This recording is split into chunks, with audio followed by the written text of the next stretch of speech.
함께 보실 하나님 말씀은 빌립보서 4장 10절에서 13절까지 말씀입니다. 빌립보서 4장 10절에서 13절까지 말씀.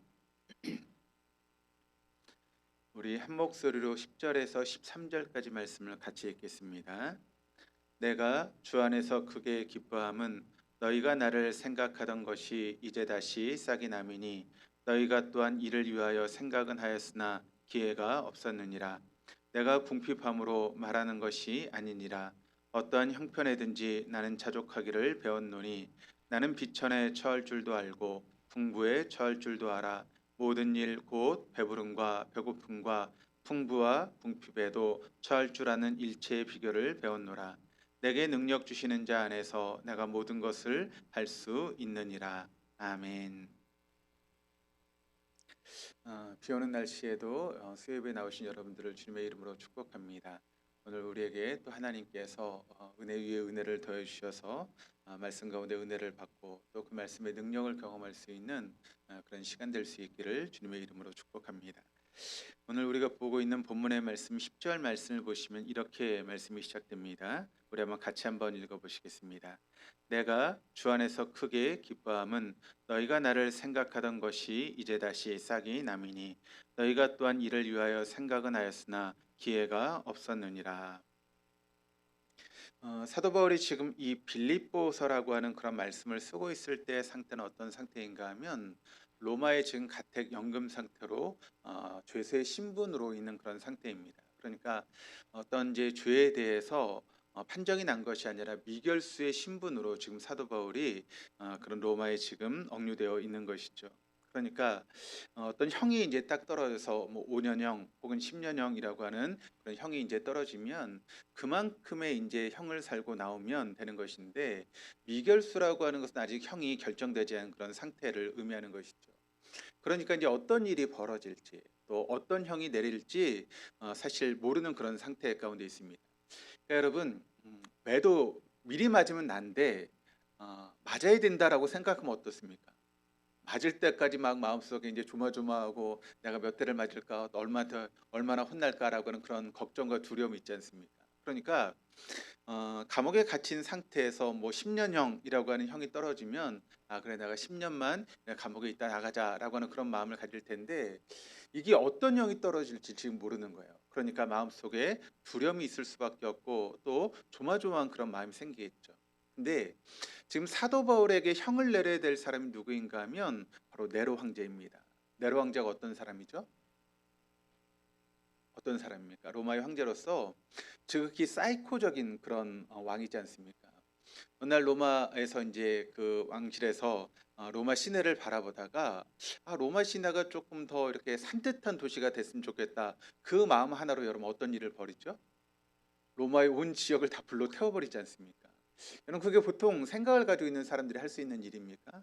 도저히 할 수 없는 일이죠. 그러니까 그 정도로 어떻게 사이코적인 기질을 가지고 있었던 것이 바로 네로 황제인데 그 네로 황제가 지금 이제 판결을 내려야 되는 그런 상황이죠. 그러니까 좀 의롭고 또 정의로운 그런 왕이 판결을 내린다면 그래도 뭔가 기대를 할 수 있지 않습니까? 그런데 네로 황제가 어떤 이런 부분에 대해서 이제 형을 내리게 된다면 그 사람이 어떤 형을 내릴까라고 하는 그런 두려운 마음이 보통 이제 죄수들의 마음 가운데 있게 되는 것이죠. 그러니까 사실 이 정당한 재판, 그러니까 죄가 없음에도 불구하고 지금 사도 바울이 지금 로마에 끌려왔는데 만약 정당한 재판이 이루어지게 된다면 사도 바울은 이제 풀려날 수 있겠죠. 그런데 지금 이제 벌어질 재판들이 정당한 재판이 이루어진다는 보장이 없습니다. 또 어떤 형벌이 내릴지도 모르는 그런 상황 가운데 있는 것이죠. 그러면 보통 여러분이 그런 마음 가운데 있다면 어떻게 되겠습니까? 막 별 걱정이 다 되겠죠. 제가 군대에 있을 때 그 철책 이제 뒤쪽에서 제가 근무를 했는데요. 그때 철책 뒤쪽에서 이제 근무를 하다가 이제 보초를 섰는데 제가 잠을 잤습니다. 잠을 자가지고 그걸 저희 이제 직속 대대장은 아니고 그 철책을 관리하는 대대장한테 걸렸어요. 이제 그 다음 날 난리가 났죠. 그러면서 이제 그 대대장이 막 영창을 보내라 막 그런 소리를 막 했거든요. 네. 그때가 한 새벽 3 시인가 됐던 것 같아요. 이제 6 시가 되면 이제 모든 고참들이 다 일어나서 인제 그 사실을 알게 되는 거예요. 그 한 두세 시간 정도 되는 그 시간에 제가 막 별 생각이 다 나더라고요. 어떤 생각을 했을까요? 내가 깨어나면 이제 6 시가 되면 고참이 일어나고 또 그걸 다 알게 되면 이 고참들이 인제 나를 가만두지 않을 것 같은데 '아 내가 이대로 북한으로 넘어갈까?' 그런 생각까지 그 순간에 하게 되더라고요. 그러니까 우리가 여러분 그런 궁지에 몰리게 되면 별 생각을 하게 되죠. 그런데 사도 바울은 그런 상황 가운데 지금 뭐라고 이야기를 하고 있습니까? 오늘 10절 말씀을 보니까 이렇게 이야기를 합니다. "내가 주 안에서 크게 기뻐한다." 기뻐하는 것도 쉽지 않은 일인데 크게 기뻐한다. 여러분 이게 이해가 되십니까? 지금 사도 바울이 지금 어디 휴양지에 가 가지고 막 그렇게 풍류를 즐기면서 지금 기뻐하는 게 아니잖아요. 감옥 속에 갇혀 있는 그런 상태에서 지금 기뻐한다라고 그렇게 이야기를 하고 있습니다. 그러니까 지금 사도 바울에 처해 있는 환경이라든가 외적인 환경을 보면 지금 사도 바울이 기뻐할 수 있는 그런 상황이 아니거든요. 그런데 사도 바울이 기뻐한다라고 그렇게 이야기를 합니다. 사실 여러분 지금 감옥이야 얼마나 인권이 보장되는 그런 감옥입니까? 그래서 때 되면 밥 나오고 또 뭐 여러 가지 면에서 부족한 것을 다 이렇게 채워주면서 우리가 감옥 생활을 하지 않습니까? 그런데 이 사도 바울 당시에 감옥이 그랬을까요? 때 되면 밥이 나오고 뭐 추우면 뭐 옷 주고 그런 감옥이었을까요? 그렇지 않죠. 뭐 입는 것, 먹는 것도 항상 부족했고 또 자유라든가 그런 모든 것도 인권도 없는 그런 장소에서 지금 사도 바울이 감옥에 있는 그런 상황 가운데 있는 것입니다. 그래서 우리가 사도 바울을 보게 되면 사도 바울이 이 로마에 인제 가택 연금 상태로 갇혔던 그 시기를 우리가 보통 인제 언제로 보는가 하면 주후 62 년경에 사도 바울이 인제 그렇게 갇히게 된 것으로 보게 됩니다. 그러면서 이 감옥에서 한 2년 3년 정도를 인제 구금 생활하게 됩니다. 그런데 그 감옥 한 2년 3년 정도 있는 그런 시간 동안 사도 바울이 인제 서신을 써서 보내게 되죠. 그것을 우리가 보통 뭐라고 이야기를 합니까? 옥중 서신이라고 부릅니다. 그러니까 감옥 속에서 보낸 편지다라고 해서 옥중 서신인데 그 옥중 서신이 무엇인가 하면 에베소서, 빌립보서, 골로새서, 빌레몬서가 옥중 서신입니다. 그러니까 우리가 본문으로 보고 있는 이 빌립보서도 이제 옥중 서신이었다라고 우리가 생각할 수 있게 되는 것이죠. 그렇게 여러분 감옥 생활에서 계속 있는데 뭔가 형이 떨어져야 되는데 기소가 되지 않습니다. 그래서 어떻게 되는가 하면 사도 바울이 2-3년 정도 이렇게 감옥에 있다가 풀려납니다. 그리고 다시 사도 바울이 무엇을 하는가 하면 풀려났던 사도 바울이 다시 에베소, 마게도냐, 드로아, 그레데, 니고볼리 등 그러니까 사도 바울이 이제 사역했던 그런 도시들을 다시 이렇게 쭉 다시 한번 돌아봅니다. 그렇게 돌아보는 그런 상황 가운데 이제 사역을 계속 이어나가게 되는 것이죠. 그러다가 사도 바울이 다시 67 년경에 네로 황제에 의해서 다시 감옥에 갇히게 됩니다. 그리고 한 6 개월 정도 감옥에 있다가 나중에 6 개월 후에 참수형을 당해서 이제 순교하게 되는 것이 이제 사도 바울의 그런 이제 모습인 것이죠. 사도 바울이 감옥에 있던 바울이 순교당하기 전에 에베소에 있는 또 목회하고 있었던 자신의 영적인 아들이었던 디모데에게 편지를 써 보낸 것이 있는데 그것이 바로 우리가 알고 있는 디모데 전후서의 말씀이죠. 그런데 디모데 후서의 말씀을 통해 사도 바울이 디모데에게 이런 이야기를 하고 있습니다. 우리 한번 같이 한번 읽어 보시겠습니다. 주께서 내 곁에 서서 나에게 힘을 주심은 나로 말미암아 선포된 말씀이 온전히 전파되어 모든 이방인을 듣게 하려 하심이니 내가 사자의 입에서 건짐을 받았느니라. 바울이 지금 로마의 감옥에 투옥되어 있을 때 바울의 상황을 보게 되면 디모데후서 4장 10절에서 11절까지 말씀을 통해서 사도 바울이 이런 이야기를 합니다. 대만은 세상을 사랑해서 데살로니가로 갔고 또 그레스게는 갈라디아로 또 디도는 달마디아로 갔고 누가만 사도 바울 옆에서 그렇게 사도 바울을 돕고 있는 그런 상황이었습니다. 그러니까 함께 사역했던 많은 사람들이 지금 어떻게 됐습니까? 사도 바울을 떠나버렸다는 것이죠. 그리고 오직 누가만 사도 바울이 이제 감옥에 이제 갇혀 있는 그런 상태에서 사도 바울 옆에 있었다라고 하는 것을 디모데후서가 우리에게 보여주고 있습니다. 근데 그때 이제 사도 바울이 디모데에게 이제 편지를 써 보내면서 한 가지 부탁을 합니다. 어떤 부탁을 하는가 하면 드로아에 가보라고 하는 사람이 있는데 그 집에 무엇이 있었는가 하면 사도 바울의 겉옷이 있었습니다. 근데 그것을 좀 디모데에게 네가 올 때 그 겉옷을 좀 가지고 와 달라라고 그렇게 부탁을 하죠. 왜 사도 바울이 그런 부탁을 했을까요? 왜 그렇겠습니까? 바로 감옥이라는 곳이 너무나 춥습니다. 그러다 보니까 그 추위를 막아줄 것이 전혀 없는 것이죠. 지금이야 여러분 감옥에 그렇게 추워 가지고 하면 난리가 나겠죠. 그런데 이 당시는 그런 인권이 없는 그런 시기다 보니까 뭐 바람을 막을 수 있는 또 추위에 그 몸을 덮일 수 있는 그런 난방 시설 같은 게 전혀 없는 것이죠. 그러니까 그 추위를 온몸으로 사도 바울이 견뎌야 했던 것입니다. 그래서 사도 바울이 디모데에게 내 겉옷을 좀 갖다 달라. 그래서 그 겉옷을 통해서 추위로부터 좀 자신을 보호하기 위해서 사도 바울이 부탁하고 있는 그런 모습들을 우리가 보게 됩니다. 그러니까 사도 바울이 추위로부터 자신을 막아줄 것이 아무것도 없었다라고 하는 것을 우리가 알게 되죠. 이것이 바로 사도 바울이 겪고 있었던 감옥 생활이었다라고 하는 것을 우리가 알 수 있게 됩니다. 그런데 그런 사도 바울이 우리가 이제 여러분 사도 바울의 말씀을 보시면 그가 그 믿음의 경주를 여러분 포기하지 않고 끝까지 경주할 수 있었다라고 하는 그런 고백을 하지 않습니까? 그러니까 사도 바울이 끝까지 믿음으로부터 벗어나지 않고 믿음의 경주를 끝까지 감당할 수 있었던 이유는 무엇인가? 그 원동력이 무엇인가라고 하는 것을 사도 바울이 디모데후서 4장 17절 말씀을 통해서 우리에게 증거하고 있는데 여러분 그 원동력이 무엇입니까? 바로 이렇게 이야기를 합니다. 주께서 내 곁에 서서 나에게 힘을 주심은이라고 이야기를 하고 있습니다. 사람들은 그를 떠나도 바로 주님은 그를 떠나지 않으시고 언제나 사도 바울 곁에 계셨다라고 하는 것입니다.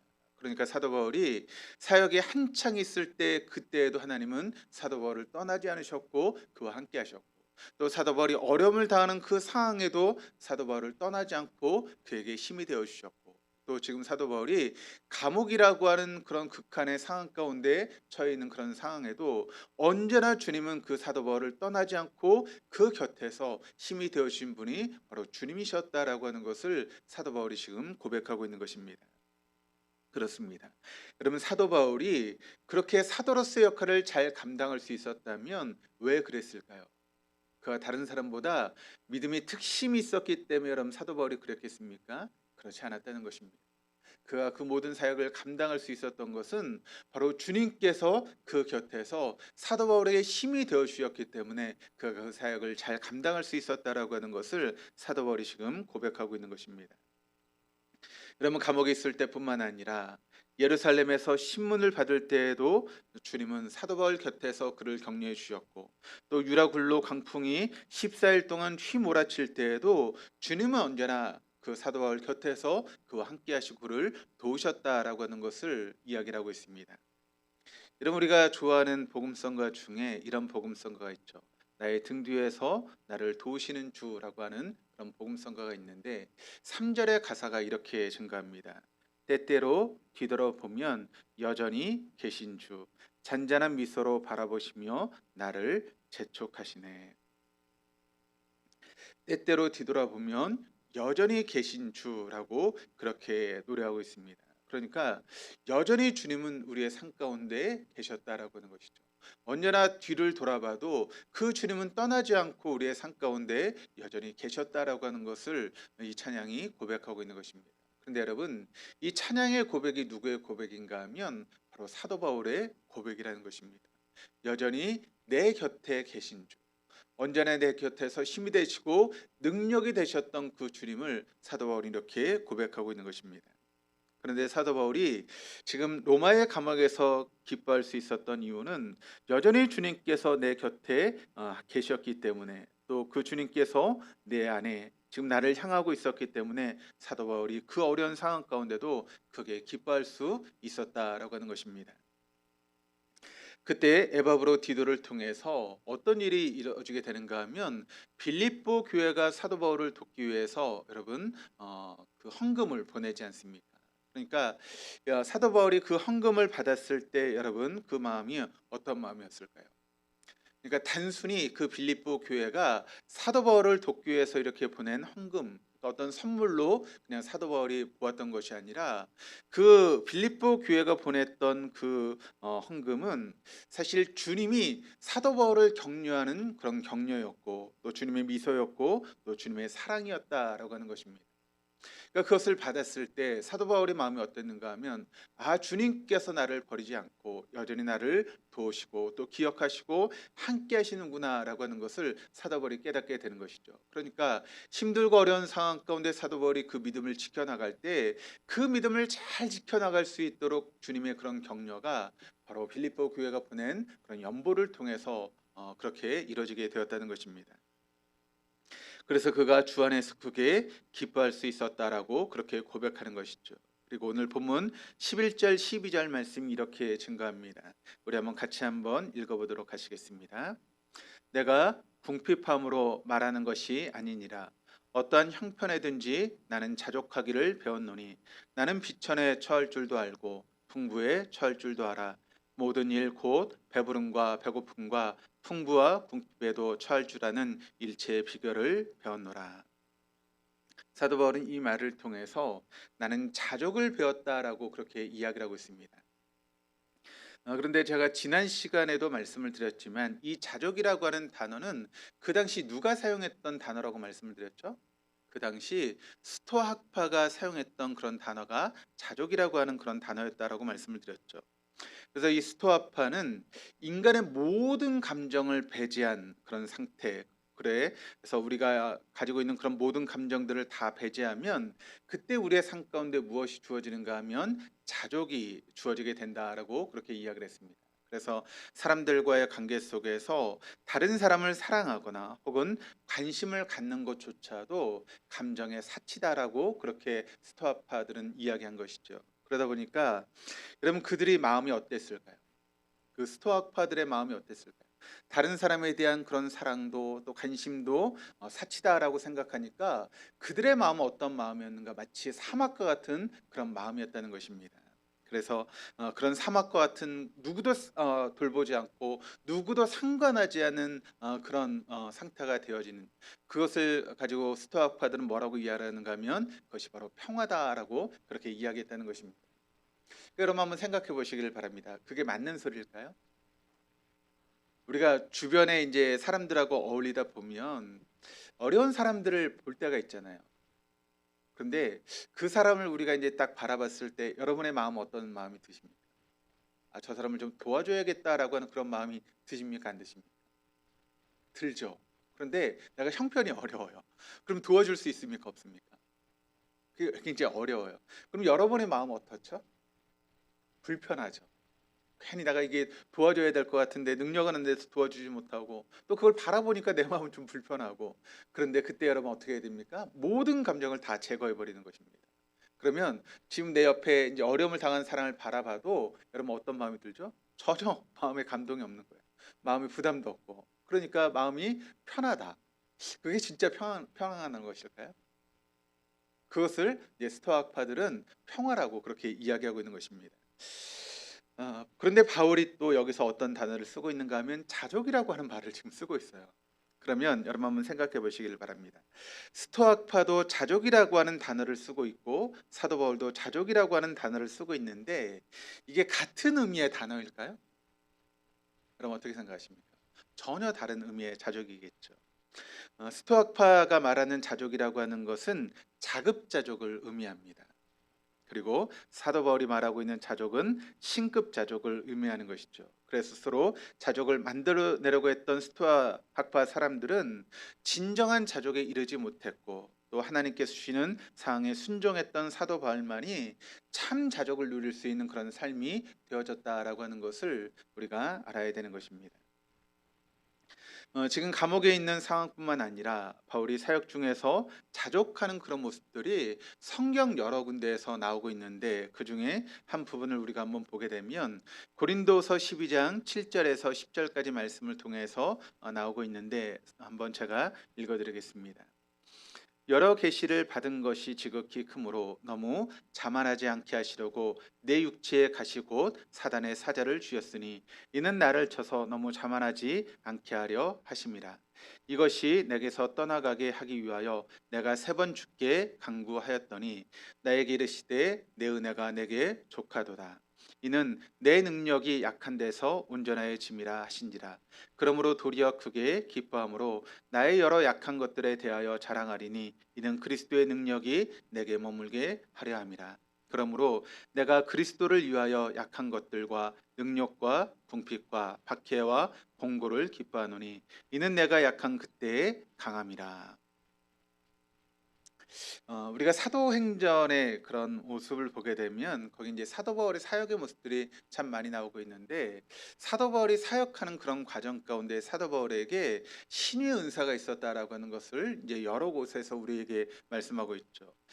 루스드라에서 여러분 어떤 일이 있었는가 하면 한 번도 걸어보지 못했던 그 안진뱅이를 일으키는 그와 같은 모습이 있었고, 또 우리가 본문으로 보고 있는 이 빌립보서에는 이제 귀신에게 이제 쓰여서 점을 쳤던 그 소녀를 고치는 그런 모습들이 이제 우리가 빌립보서의 말씀을 통해서 이제 보게 되지 않습니까? 그리고 사도 바울이 이제 로마로 오는 그런 과정 가운데 이제 배가 파선해서 멜리데 섬이라고 하는 곳에 이제 있게 되는데, 그때 그 멜리데 섬에서 어떤 일이 있었는가 하면 가장 높은 사람이었던 보블리의 아버지가 열병에 이제 걸리게 된 것입니다. 그때 사도 바울이 안수해서 그 열병으로부터 낫게 되는 그런 모습이 있습니다.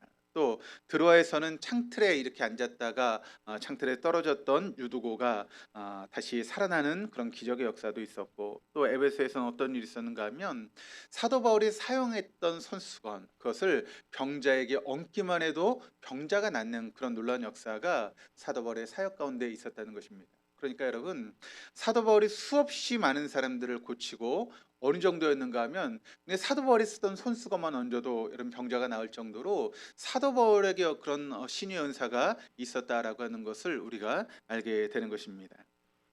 그런데 이 고린도후서 12장 말씀을 보시면 사도 바울에게 지금 뭐가 있었습니까? 육체의 가시가 있었습니다. 그러니까 병이 있었다는 것이죠. 근데 이 병이라고 하는 것이 사도 바울의 사역에 있어서 도움이 되지 않는 그런 부분이었습니다. 그래서 사도 바울이 하나님께 3번이나 간절히 기도했죠. 그런데 하나님께서 여러분 그 기도를 듣지 않으시지 않습니까? 그런데 여러분 그 가시를 뭐라고 표현하고 있는가 하면 그 사단의 사자를 주셨으니라고 이야기를 합니다. 그러니까 사탄의 사자, 그러니까 사탄이 부리는 그런 사자라고 하는 것이죠. 그러면 이게 사역에 도움이 되는 사자일까요? 아니면 도움이 되지 않는 사자일까요? 하나님의 사자면 사도 바울의 사역에 도움이 됐겠죠. 근데 사탄의 사자면 사도 바울의 사역에 도움이 됐습니까? 도움이 되지 않은 그런 부분이었겠죠. 그러니까 자신이 사역한 데 있어서 치명적인 방해를 했던 그런 부분이 바로 육체의 가시였다라고 하는 것을 우리가 보게 됩니다. 가시라고 하는 것이 여러분 무엇입니까? 우리가 손끝에 조그만 가시만 여러분 찔려도 여러분 어려움을 당하지 않습니까? 제가 그 수련회를 갔다 왔잖아요, 베트남에. 그래서 바닷가에 갔는데 신나게 막 수영을 했어요. 그런데 발이 막 아픈 거예요. 그럼 왜 그런가 하고 이렇게 나와 봤더니 성게 있죠. 성게 가시가 제 발에 3군데인가 2군데인가 찔려 있더라고요. 근데 그 조그마한 가시가 찔렸는데 막 너무 아픈 거예요. 여러분 가시라고 하는 게 그렇지 않습니까?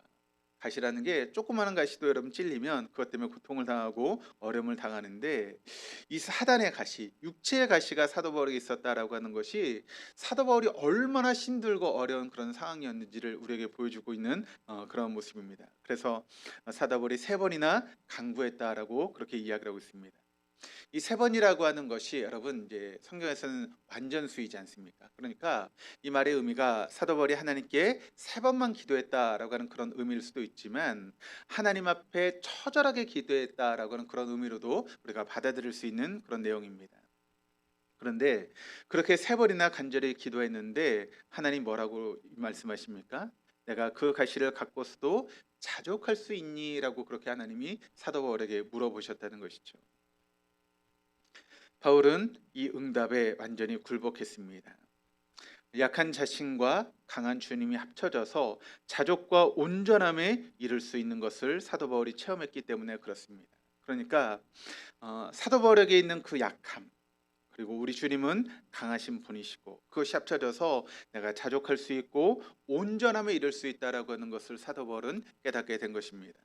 그래서 배부름과 배고픔, 풍부와 궁핍에도 자족의 일찰의 비결을 사도 바울이 배우게 되었다라고 이야기를 하는 것이죠. 그러면서 13절 말씀을 통해 뭐라고 이야기를 합니까?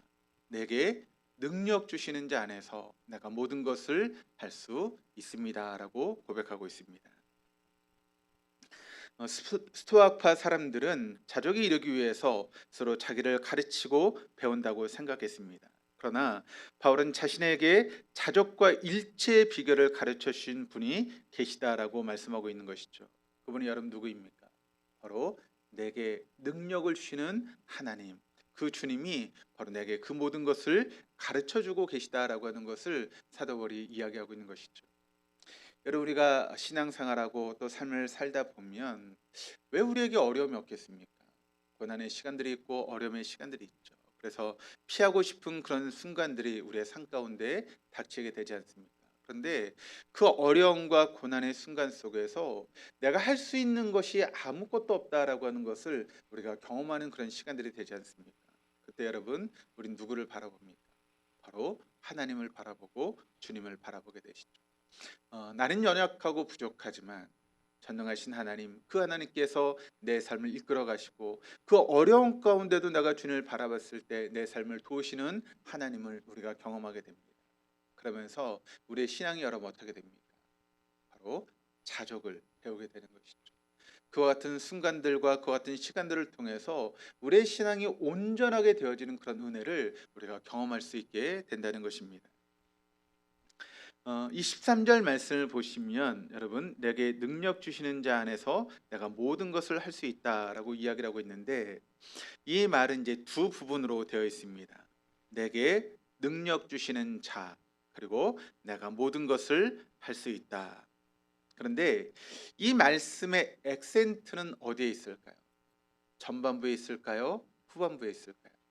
바로 앞부분에 있습니다. 내게 능력 주시는 자, 거기에 바로 악센트가 있다는 것이죠. 그런데 여러분, 사람들의 관심은 어디 있을까요? 사람들의 관심, 여러분의 관심은 어디 있습니까? 내게 능력 주시는 자 하나님에게 관심이 있습니까? 아니면 내가 모든 것을 할 수 있다, 거기에 관심이 있습니까? 여러분 어디에 관심이 계시죠? 하나님께 관심이 있습니까? 아니면 내가 모든 것을 할 수 있는 거기에 관심이 있습니까?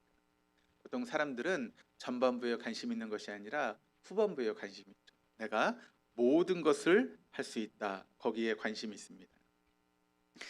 그리스도인들이 좋아하는 성경 구절 가운데 또 이런 말씀이 있죠. 마태복음 6장 33절.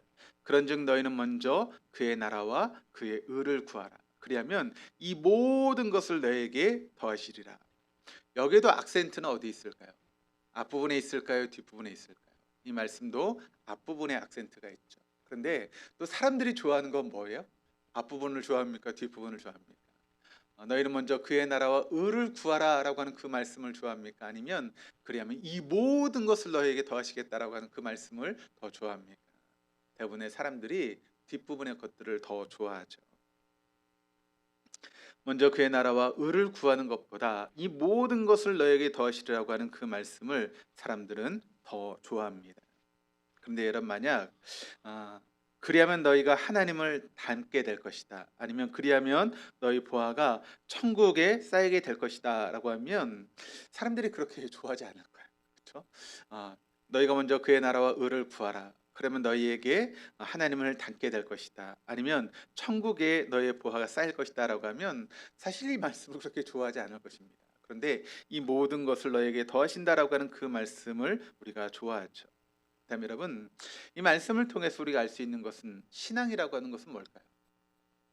신앙이라고 하는 것은 하나님의 나라와 의를 구하는 것을 목적으로 달려갔더니 하나님께서 내 삶을 채우시더라라고 하는 것이 신앙입니다. 그러니까 여러분, 여기에 목적은 어디 있습니까?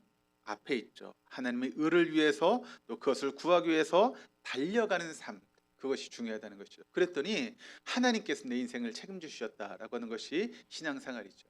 그런데 우리는 무엇을 이야기를 합니까? 모든 것을 하나님 나에게 더해 주시면 그때 내가 하나님 나라와 의를 위해서 살겠습니다라고 이야기를 합니다. 그건 여러분 신앙입니까? 그건 거래입니다. 투자입니다.